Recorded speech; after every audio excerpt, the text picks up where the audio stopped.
नमस्कार मंडळी, राम राम. तर कारभारी फर्स्ट शिफ्ट असले की नाही संध्याकाळी 4 वाजता येतात आणि आल्या आल्या त्यांना काहीतरी खायचं असतं, भूक लागलेली असते प्रचंड. आणि आज तर काय मी काम सांगितलेलं त्यामुळं ऐकावंच लागणार. मग म्हटलं देते काहीतरी करून, मग म्हटलं शेवाळ्या कराव्यात. आता मी घेतल्या शेवाळ्या करायला. तर कारभाऱ्यांचं म्हणणं आहे, ह्या शेवाळ्या आणून 2-3 महिने झाले, तू किती महिने तेच शेवाळ्या खाणार आहेस? काय नाही म्हटलं, जोपर्यंत संपत नाही तोपर्यंत टिकवून टिकवून खायच्या.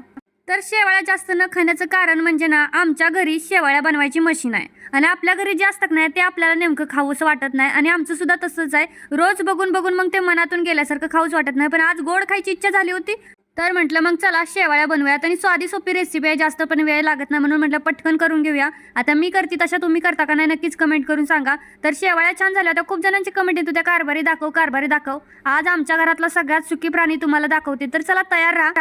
आता हे लेकरू तर त्या शेवाळ्यांकडे अशा नजरेनं बघताय ना, की मला काही कळतच नाही शेवाळ्या केल्यात की काय. हा बघा सुखी प्राणी, बाय.